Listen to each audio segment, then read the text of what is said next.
So, welcome to lecture 9 of the course on solar photovoltaics principles, technologies and materials. So, let us just recap what we did in last couple of lectures.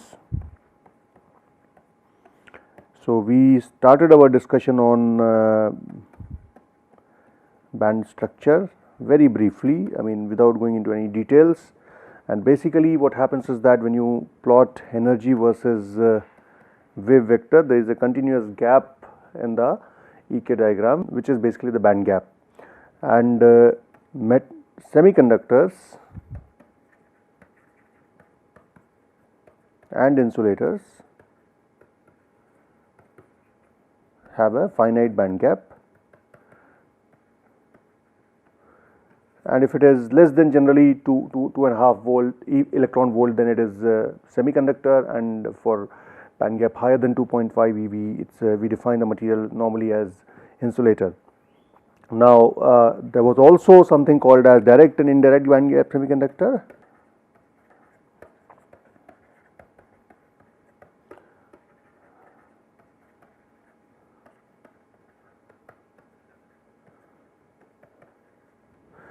These direct and indirect band gap semiconductors are important to know, at least we can't get into details of this, but basically when the conduction band minima and the valence band minima in the EK space, when they coincide with each other, then it is a direct band gap semiconductor, and when they do not coincide with each other, when they shift, so if you have a maxima here, minima here, maxima there, so there is a shift in the K space, then it is a indirect band gap semiconductor. So, this is direct and this is indirect, and this has influence on the way carriers are generated and carriers are recombined in semiconductors. We'll get back to this later on, and then we moved on to what semiconducting materials are. So, we defined intrinsic semiconductors,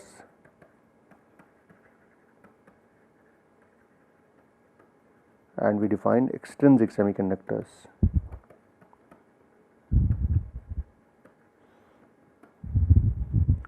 So, moving forward on this discussion, intrinsic semiconductors are the ones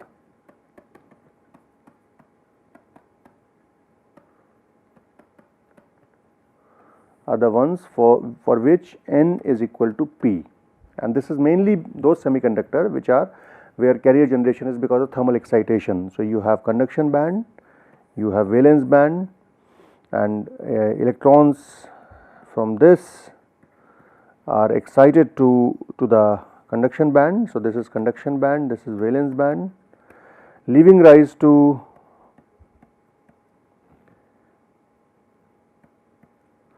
so these are now holes giving behind the hole. So, these are electrons and these are holes. So, these are mainly because of thermal excitation, and as a result you have N is equal to P, which is also called as Ni. Some books also write as Ne is equal to Nh is equal to Ni. Okay. Now, the concentration is given as Ne is equal to Nc into exponential of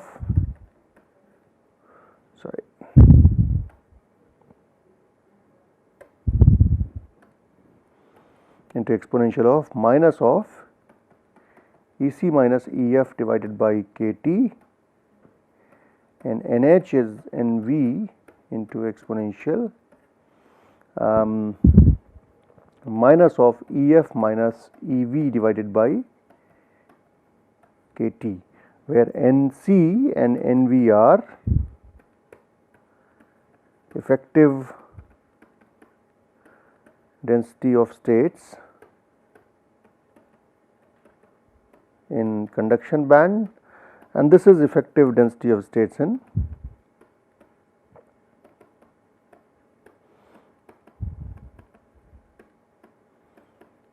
valence band. Now, we were talking about where the Fermi levels are. Fermi levels is at the middle of the band gap in case of intrinsic semiconductor, whereas it is closer to, it moves closer to conduction band edge in case of N type semiconductor, and it moves to valence band edge in case of P type semiconductor. So, let us move ahead with that discussion that we did last time.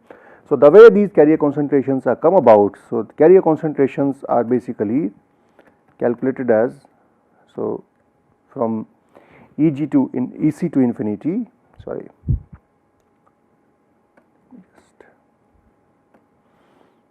so this is EC to infinity for conduction band. So this is for conduction band. So this would be FE dE into dE. So this is basically, you can say, probability of occupation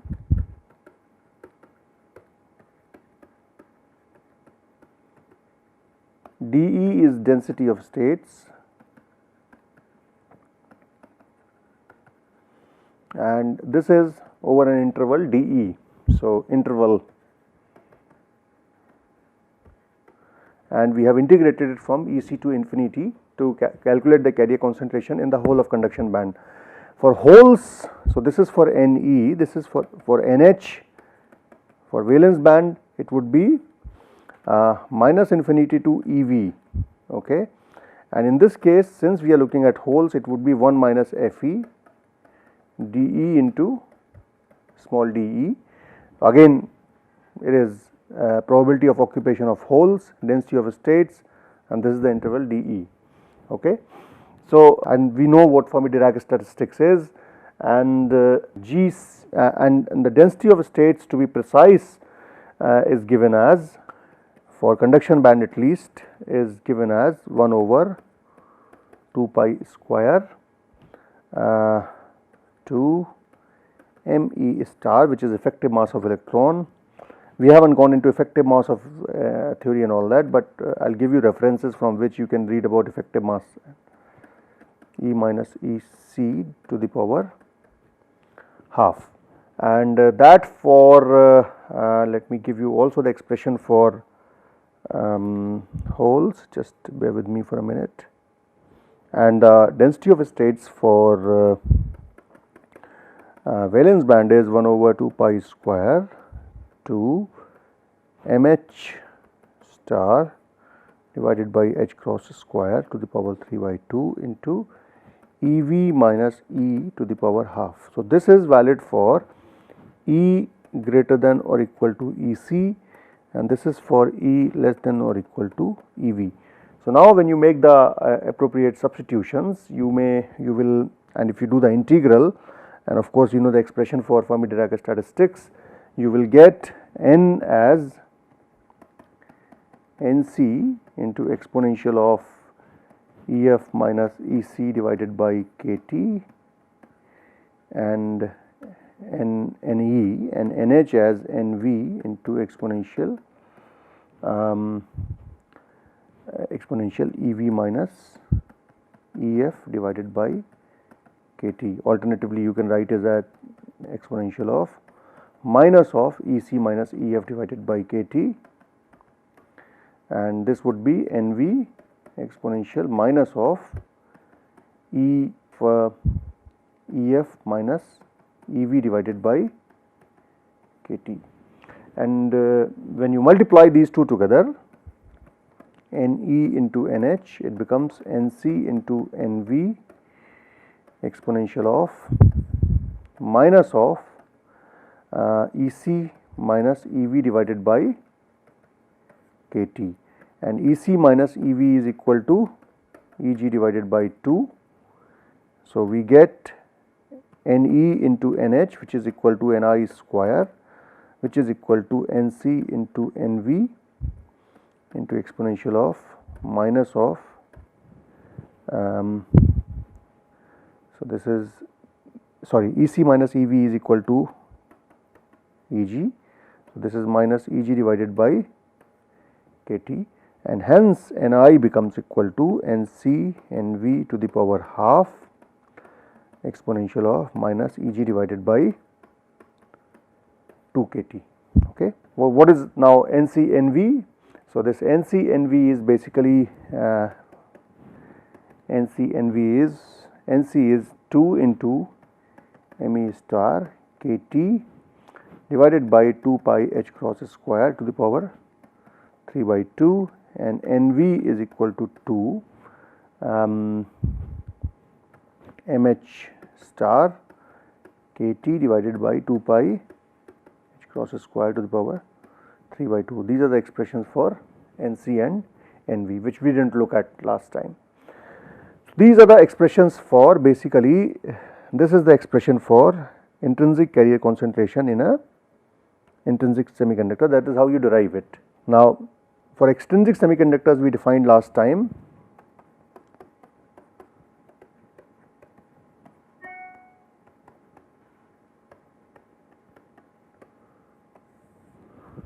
extrinsic semiconductors, we said there are two types, one is N type and second is P type. N type is doped by, so if it is in the context of silicon, doped by phosphorus and silicon, for example. Silicon is the base material, phosphorus is the dopant, and this is doped by things like arsenic and silicon. So this is plus 5, this is plus 3, silicon is plus 4. As a result, they create extra electrons and extra holes. So basically, since you have in these semiconductors, so N type we said you have Ne, which is much larger than Nh, and P type you have Nh, which is much larger than Ne. So if you look at the band diagram of N or P type semiconductor,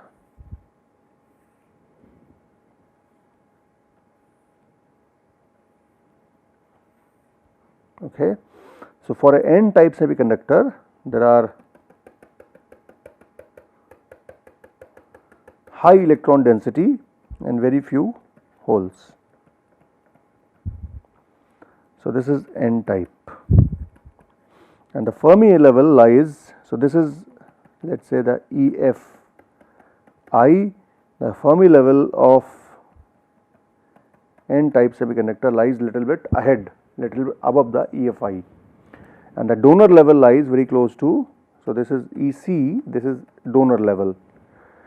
In this case what happens is that there are more holes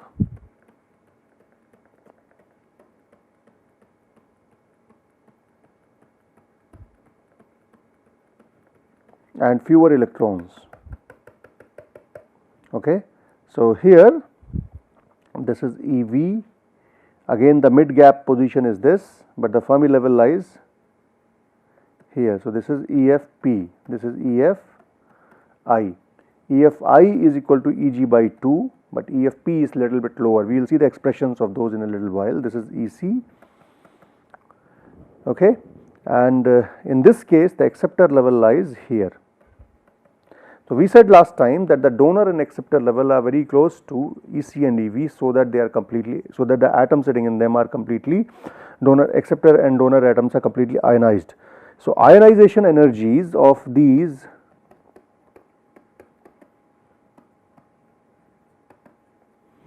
so for donors we have impurities like antimony, phosphorus, which have, if you put it in silicon for example, the antimony has a value of 0.0039, sorry, where am I writing it, 0.0039 EV, and for phosphorus this value is 0.045 EV.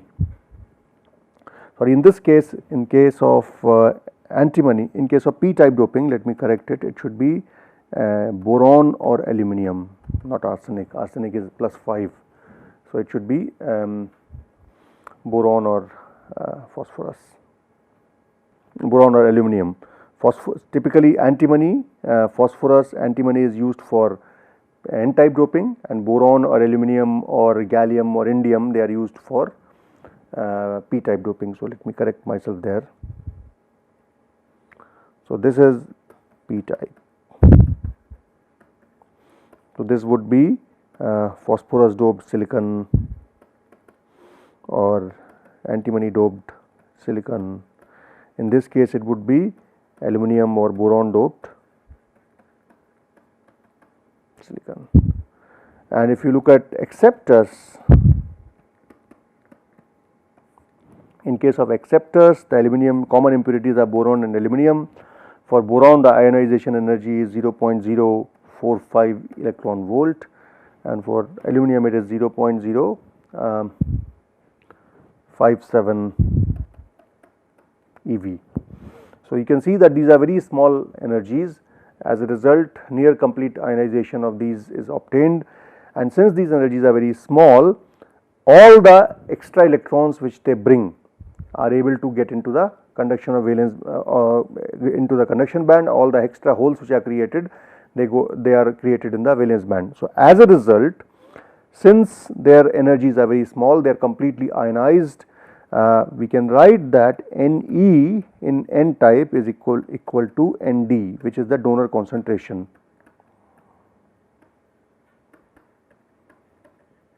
and NH in P type is equal to Na, which is the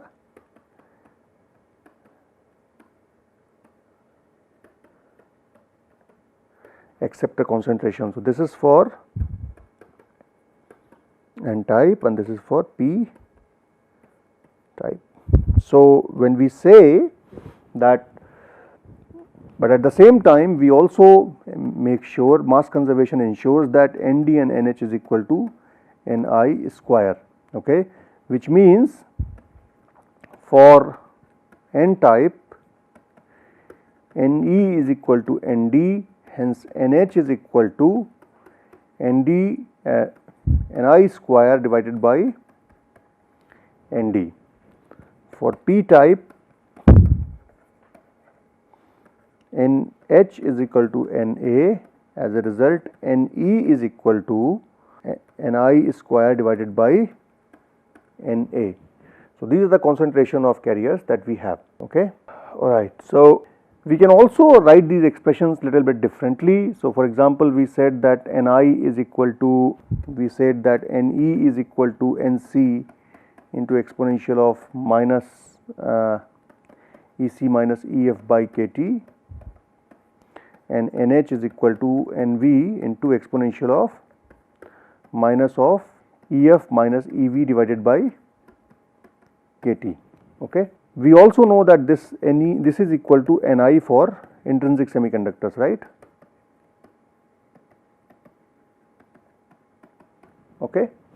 So if you just turn the equation upside down, and for intrinsic semiconductor Ef is equal to EFI, then we can write expression for Nc as Ni exponential of Ec minus EFI divided by kT, and Nv as Ni into exponential EFI minus Ev divided by kT, okay. So now for intrinsic semiconductor, since N is equal to P is equal to Ni, so which means that Nc into exponential of minus of Ec minus Ef divided by kT is equal to Nv into exponential of minus of Ef minus Ev divided by kT, okay.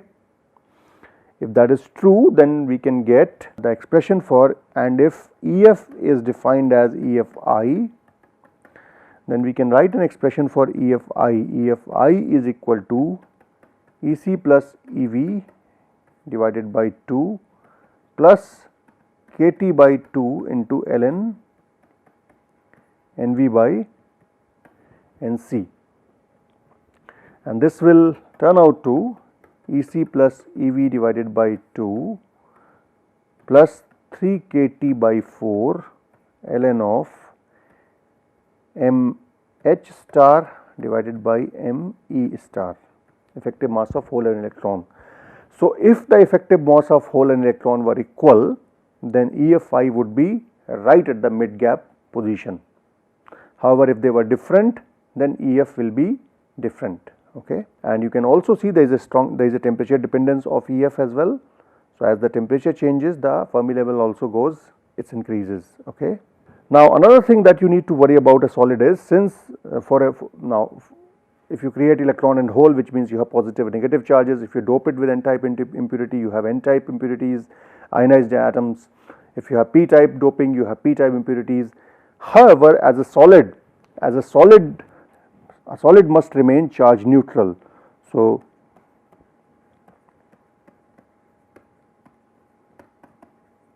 which means no matter what happens is that a solid must always be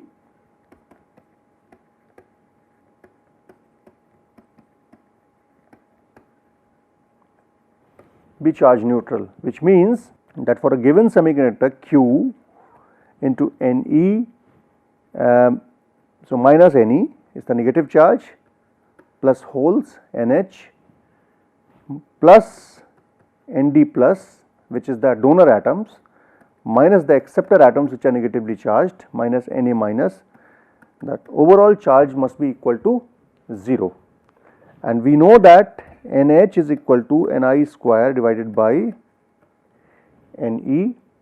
So, if you substitute in the above equation, you can get Ne is equal to Nd minus Na divided by 2 plus Nd minus Na divided by 2 square plus Ni square to the power half, and NH you can obtain as Na minus Nd divided by 2 plus Na minus Nd to the power 2 to the power 2 plus Ni square to the power half. Now, if we make an approximation that for N type,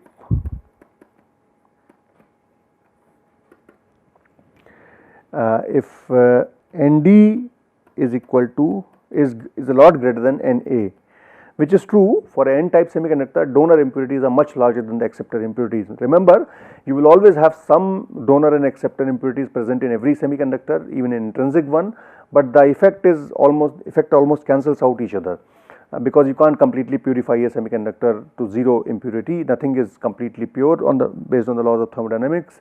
So, as a result, you always have some impurities, some donor impurities, some acceptor impurities. Now, if you intentionally dope a semiconductor to become N type, which means Nd is a lot greater than Na, which means it is predominantly P type, and if Nd is a lot greater than Na, then if you plug this in the above equation, we get P is equal to Ni square divided by Nd. That is what we said previously also, right? And for P type,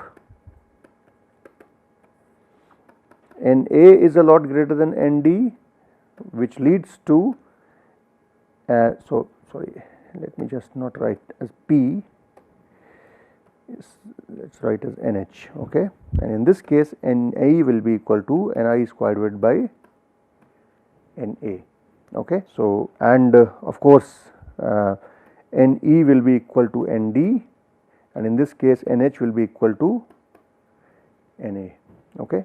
So, these can also be derived. Now, let us look at quantitatively the change in EF upon doping. So, we said that you have a conduction band, you have a valence band, okay. So, this is conduction band, this is valence band, all right, and this is your band gap Eg. Your intrinsic Fermi level is somewhere here, and the Fermi level moves up for N type, moves down for P type, okay, and this is at Eg by 2 for an intrinsic semiconductor, all right. And for N type semiconductor, you will have this as Ed, and for P type you will have this as Ea. This is conduction band edge and this is valence band edge, okay. Now, for a Fermi level of N type semiconductor,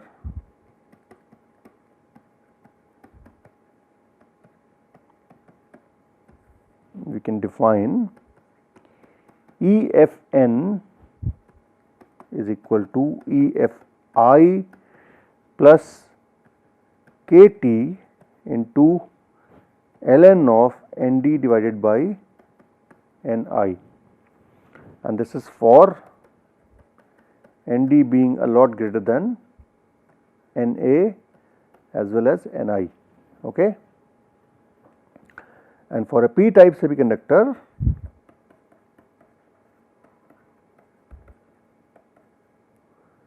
the EFP on the other hand is equal to EFI minus KT into ln Na divided by Ni for Na being greater than Nd. Sorry, it is getting a small a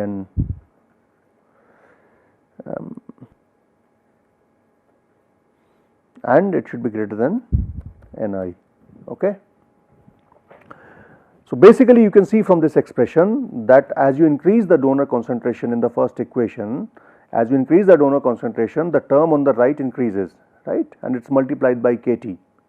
So when your impurity concentration, donor impurity concentration increases, when it is much larger than Ni, then EF tends to move up. So you add something on EFI. Okay. For a p type semiconductor on the other hand, since you have a minus term here, as you add more and more acceptor impurities, the Fermi level tends to decrease or go lower with respect to the Fermi level of an intrinsic semiconductor. Okay. So this explains, so if you have a m type semiconductor, your Fermi level is likely to lie here. So this is your EFN, and if you have a p type semiconductor, the Fermi level is likely to lie here. So this is EFP. So this is what we have done so far. We have just, in this lecture, we have looked at the carrier statistics and effect of doping on Fermi level, and some things about the p and n type semiconductors. What we will do in the next class is we will, so this is, let me just go through it. So we looked at the carrier statistics in the intrinsic semiconductors. So basically simple expression without going through complete derivation. So this is how you get this Ni is equal to NCNV to the power half exponential of minus Eg by 2 KT. And then we looked at extrinsic semiconductors, the band diagram, the ionization energies of donor and acceptor impurities, the relation between the carrier concentration, and so if I just draw these, this is for n type and this is for p type. Okay. And then we looked at some other relations with respect to carrier concentration, the Fermi position, and the Fermi position charge neutrality aspect, which gives rise to again carrier concentration expressions, and the change in Fermi energy upon doping. So we will continue with this carrier statistics and carrier motion in semiconductors in the next couple of lectures. Thank you.